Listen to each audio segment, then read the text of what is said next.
Quality of product is as firm, so fully packed. SMFT. SMFT. That's right. That means fine tobacco. So here's one thing you can depend on always. Lucky Strike means fine tobacco. The enjoyment, smoke that fine tobacco. Lucky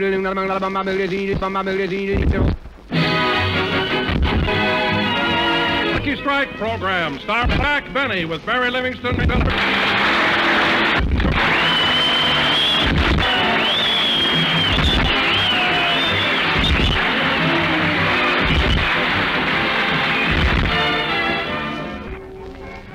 Ladies and gentlemen, last week we intimated that it was raining here in sunny California. Now, that was purely for your entertainment. And to prove to you that the weather here is absolutely wonderful, we bring you a testimonial from one of our satisfied residents.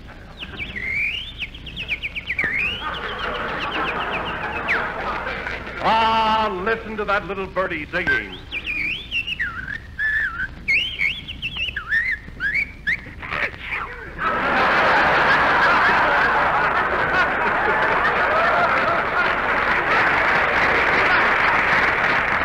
Well, he's trying, even though he isn't over his cold yet. At any rate, since this is a beautiful day, let's go out to Beverly Hills to Jack Benny's house, where we find Jack and the gang in the backyard practicing archery. Do I hold the bow like this, Jack? Yes. Now pull the string all the way back. Take aim. Now let go. Say, that was pretty good, Mary. You hit the target. You know, you only missed the bullseye by 3 inches. Yeah. Now it's my turn. Stand back a little, Mary. You too, Phil. Watch me hit the bullseye. Here I go.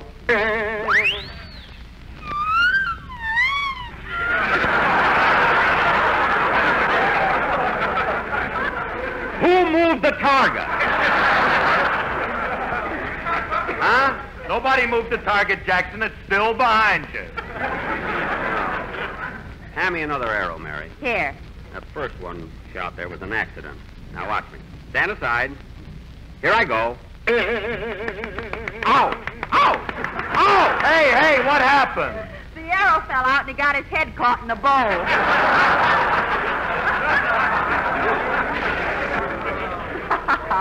Well, that could happen to anybody. If you kids will stop bothering me, I can hit that target at 100 yards. I'm an expert marksman. Some marksman. You even had a bomb sight put on your door key so you could hit the keyhole. Bomb sight, bomb sight, bomb sight. If you cut out the talking, I'll show you that I can do it.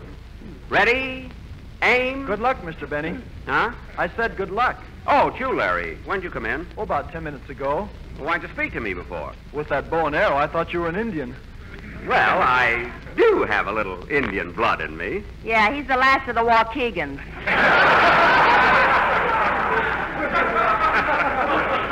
Mary, stop. Now, if everybody be quiet, I'll show you how to... Phil, get away from in front of that target. What, and get hit?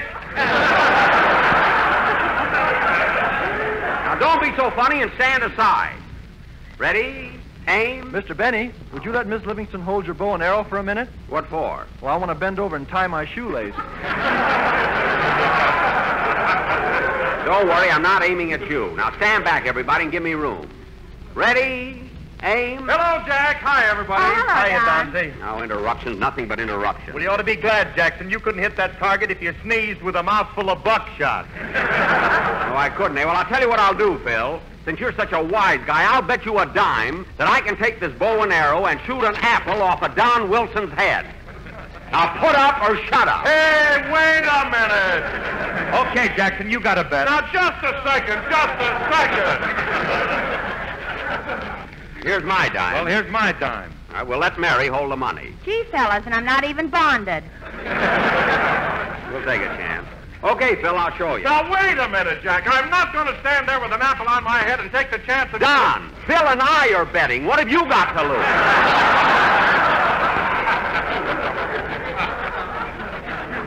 Huh? It's too dangerous, and I'm not going to do it. Don, have you read your contract? On page 12, volume 6, paragraph 3, is the apple shooting clause.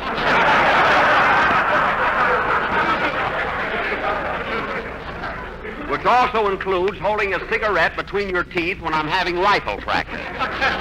Now, you get out there and put that apple on your head. Oh, all right. What are you laughing at? That silly clause you've got in my contract. What is it, Livy? Well, when I'm too old for radio, I've got to work around his house. That's for your own protection, sister. Now, Don, put that apple on your head and stand there by that tree. Okay. Ready? Aim. Oh, wait a minute, Jack. Don't shoot. A bird just lit on Don's head and is pecking at the apple. Oh, yes. I'm glad you stopped me, Mary. I wouldn't want to hurt a poor little bird. Go away, Birdie. Go away. Birdie. Birdie, go away.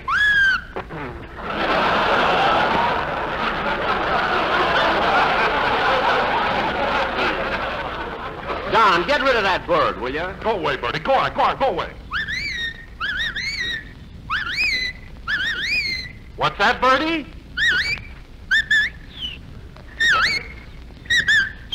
Well, what do you know? That's right, Birdie. Lucky Strike means fine tobacco.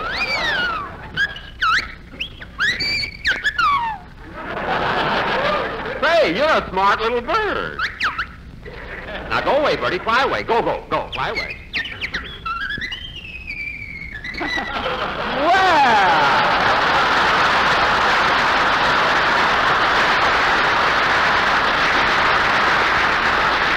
Well, that's the cutest bird I ever saw. All right, Jackson, all right. Quit stalling. What about the bet we got? Oh, yes. Go ahead. Shoot the apple off of Don's head. I will. Don, put that apple back on. Okay.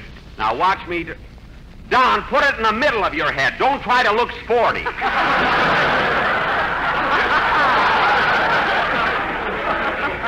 All right, watch this, kids. Ready? Aim.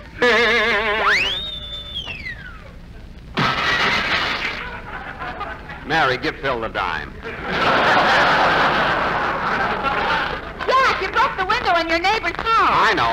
Well, that's enough archery for today. Let's go inside. Larry, you can stay out here and play with the bow and arrow. Come on, kids. Come on. We'll go now.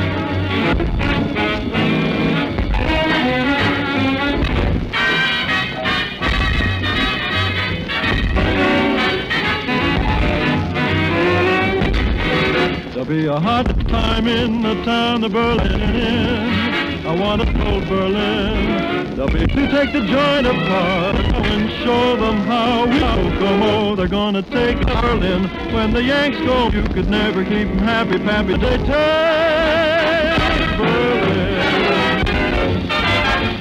A hot time in the town marching in. I want to be their boy and spread some joy. When there'll be a hard time, town of Berlin wine, town of Berlin, when the Brooklyn boys begin apart and tear it down Berlin. They're gonna tell them how we paint the, they'll take a hike to Hitler's Reich. In Chateau, there'll be a hard time, the Yanks go marching in. You come after it.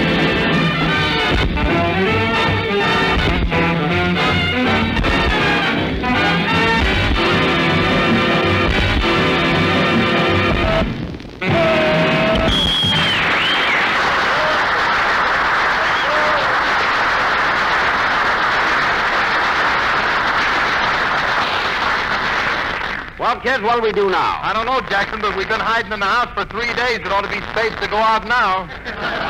Yeah. And say, Don, it's about time you took that apple off your head. Or put a feather in it and sell it to head of hoppers. Anyway, kids, how about going in the den and we'll have a little game of... Someone's at the door.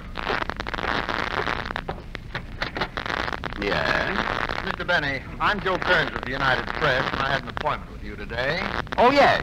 Come right in. Oh. I didn't realize what time it was. Just step right in the library. Oh, thank you. Oh, kids, you go ahead without me. I'll be busy for a little while. down, won't you? Thanks. Oh, my, what a lovely library and such a beautiful collection of books. So many of them. What are they, Shakespeare? No, those are contracts I have with my cast. Now, if I remember correctly, you wanted an interview about me and my radio program. Huh? Yes, but I want to do this story from a little different angle. I want to know about the members of your cast. Well, what is it you'd like to know? Well, you've been on the air about 14 years, haven't you? That's right, 14 years. I started when I was 22.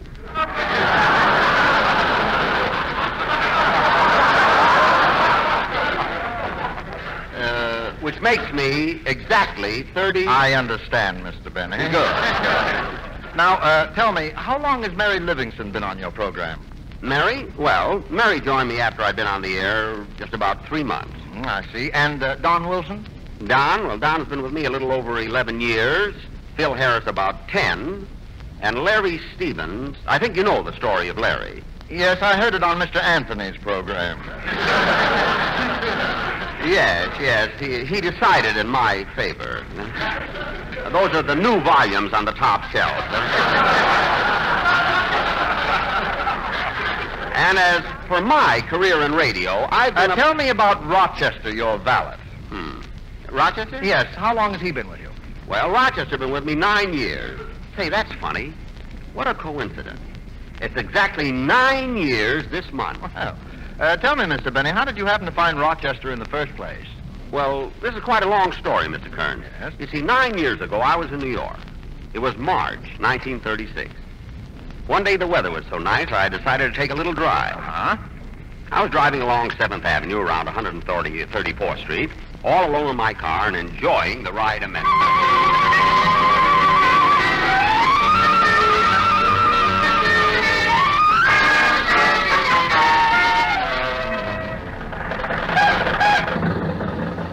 In my Mary Maxwell car, I go roaming near and far. Da-da-dum, da-dum, da-dum. Da-da-dum, da-dum, da-dum. There's nothing like an auto ride on a day like this. Gosh, how time flies. Here it is, 1936, and I bought this car in 1924. I was only 10 years old when I got it. Yes, sir. I understand the model after this one had the crank in front.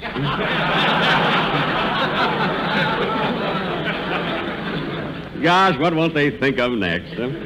Well, I guess I'll step on the gas and let her out.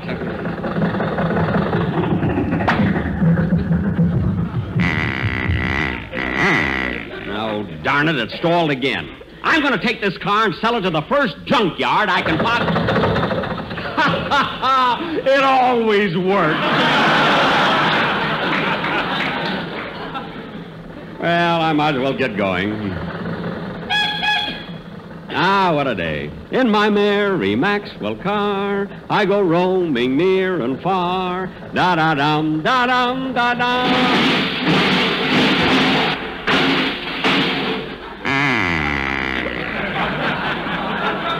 Well, how do you like that? This is all your fault. My fault?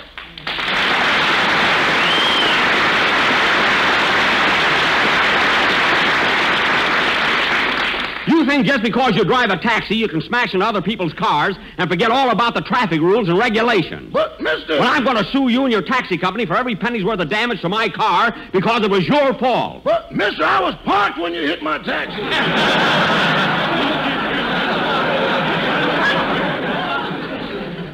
You were parked?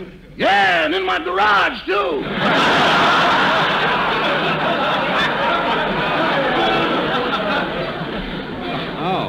Oh. Well, anyway, this was your fault as much as mine. And I'm going to see... Gee, mister, look down on the floor. I'm awful sorry the collision killed your cat. The poor thing That's not my cat. It slipped off my head.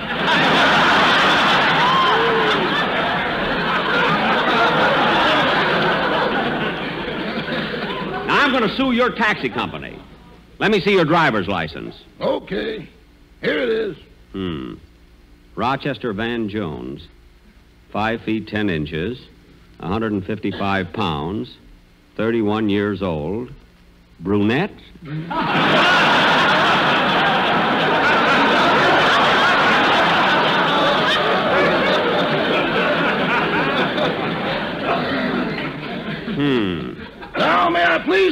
license, mister. Here. And remember my name and address because I'm going to sue you. Sue me? Yes, I'm going to take you into court and get every cent you've got in the world. You can reach in my pocket and do that.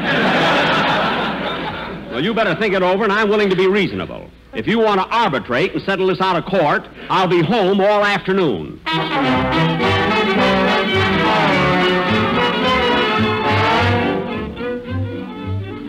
Say, Andy, do you think that new taxi driver you hired will work out? I don't know, Amos.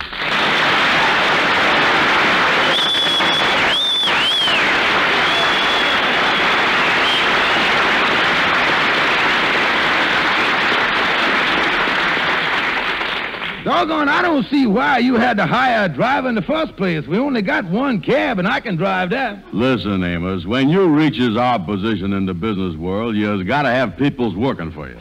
Yeah, I can't see where we done reached no position, though.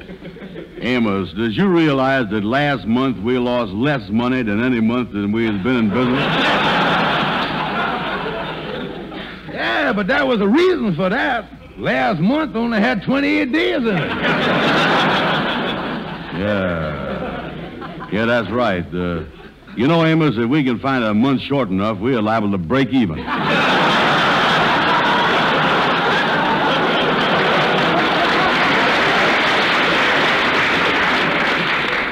But, Andy, I still think that we should wait till we start making money before we go around hiring people. No. People is the thing.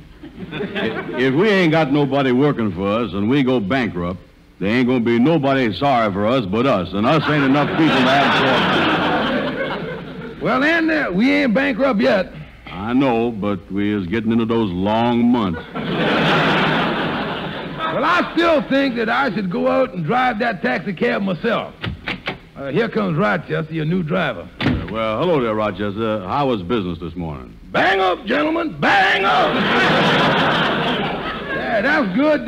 What did you collect? A busted taillight, a bent fender, and a dead cat with a part in the middle. You mean you done had an accident? No, the other driver had the accident, but I was unfortunate enough to be too close to the scene. This was bad. Who was it you had the accident with? A man named Jack Benny. Jack Benny? That must be the radio comedian. If it is, this is really bad. He is supposed to be the cheapest man in the world. The cheapest man in the world? Yeah, I heard he lives so close to his money that even his skin feels like an outsider.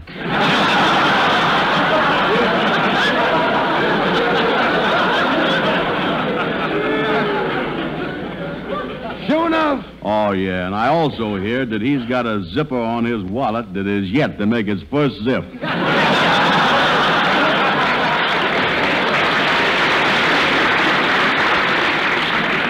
What a man he must be. Oh, he can't be so bad, gentlemen. In fact, he said he'd be at his hotel all afternoon if we wanted to arbitrate. If we wanted to arbor who? The man said arbitrate. Arbitrate? Well, now, if that ain't a coincidence. Arbitrate happens to be the one word in the English language with which I ain't familiar. Why don't you look it up in the dictionary, Andy? Yeah, that's what I'll do. I got the dictionary right here. Arbitrate. R.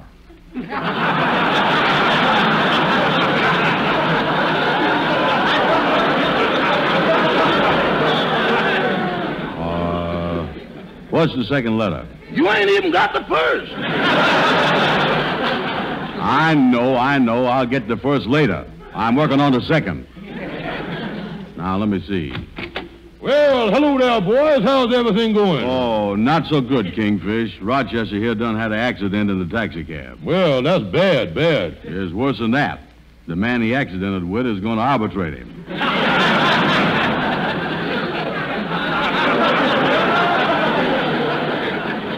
Uh-oh. That ain't good. Well, how do you know? Was you ever arbitrated?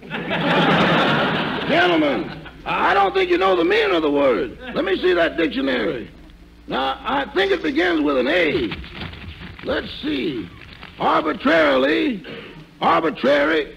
Here it is, arbitrate. To act as an arbiter. Well...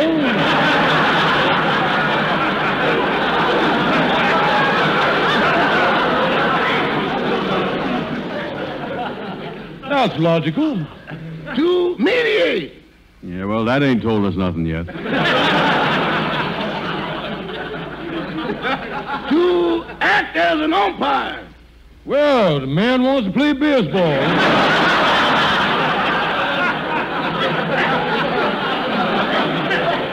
No, Kingfish. Listen, you was thinking of umpire. This here is umpire. Well, what is the difference? Well, there's a baseball umpire, the British umpire, and the Umpire State Bank.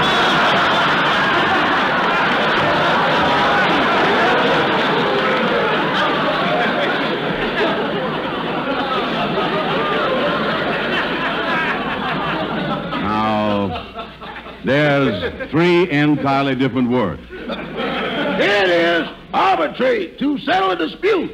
That's it, gentlemen. I think Mr. Benny wants to settle this dispute. Oh, I know that all the time. Well, Kingfish, you better come along with us. We got to go see the man that Rochester accidented with. Yeah, I tell you what. You go along in my place, Kingfish. I better take the taxi over to the shop and fix it. Yeah, okay, we better go. And remember now, when we seize the man, let's all arbitrate in the same direction. Yeah, we'll have to watch that. Come on, let's go.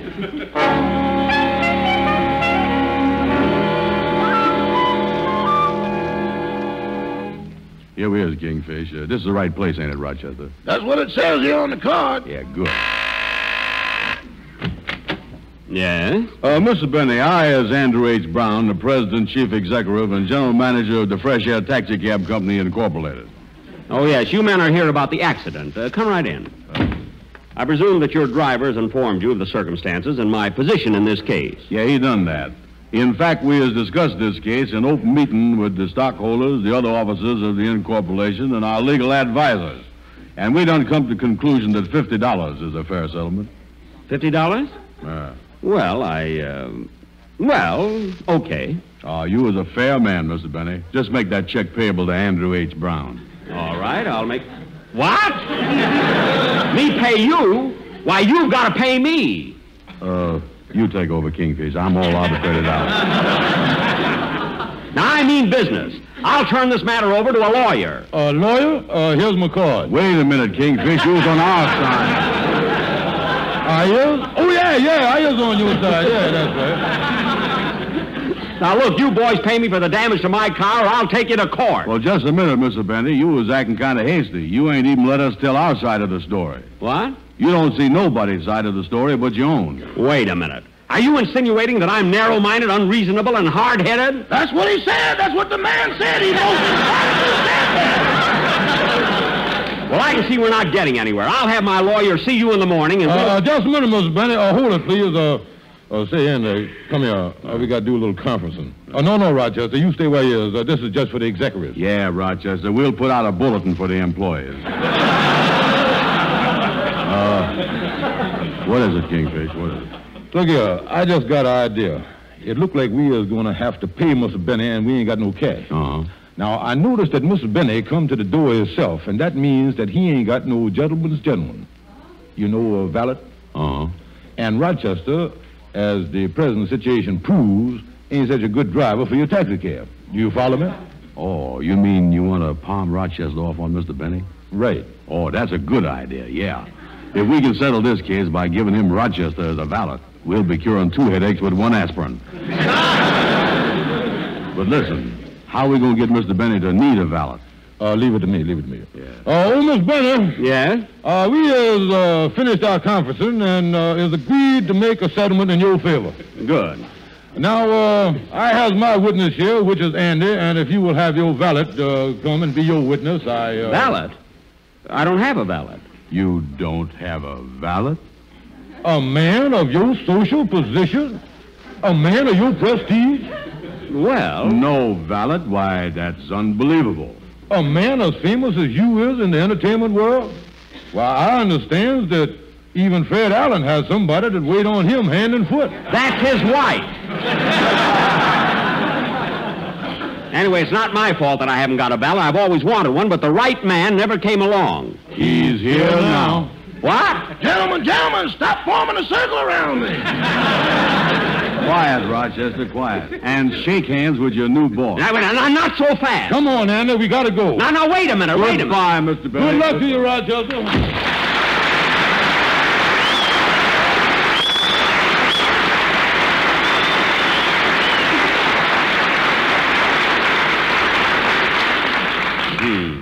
Well, Rochester, as long as you're my valet now, you may as well get busy. You can put these shirts that just came back from the laundry in my top bureau drawer. Is this it, Mr. Benny? That's it. What are you laughing at? Look in this drawer. Your dead cat had kittens.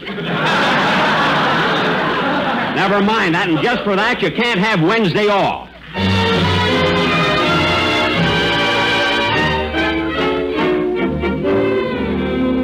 And that, Mr. Kearns, is how I found Rochester. That's very interesting. I'm sure I can get a good story out of it. Thanks very much, Mr. Benny. You're welcome, you're welcome. Goodbye. Goodbye. Back,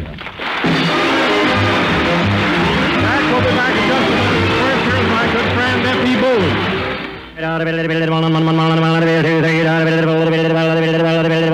Sold American. Mr. Floyd.